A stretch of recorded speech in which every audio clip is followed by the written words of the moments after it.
Qui était Kezaria Abramidze, l'influenceuse transgenre tuée en Géorgie au lendemain du vote d'une loi anti-LGBTQIA+. La femme de 37 ans qui cumulait 500 000 abonnés sur Instagram était engagée contre les féminicides. C'était la première personnalité publique géorgienne à révéler ouvertement sa transidentité.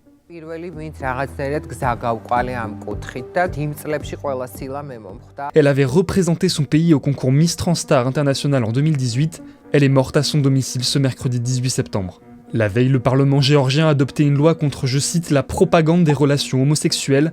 Le texte avait été dénoncé par l'Union européenne et plusieurs organisations de défense des droits humains comme allant à l'encontre des droits de la communauté LGBTQIA+.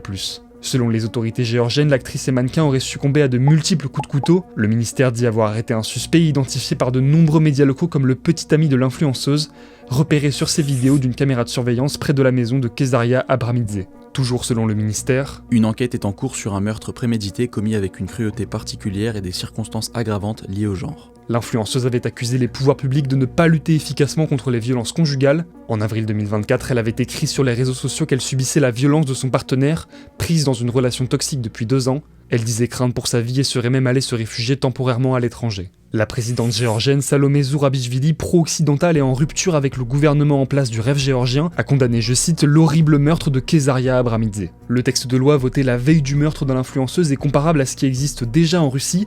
Il a été approuvé par les députés du parti au pouvoir, le Rêve géorgien. Il interdit, je cite, la propagande des relations homosexuelles et de l'inceste dans les établissements d'enseignement et les émissions de télévision, ainsi que dans les rassemblements et les manifestations. Le parti du Rêve géorgien accuse l'Occident de saper les valeurs traditionnelles géorgiennes, une formule régulièrement employée par le président russe Vladimir Poutine.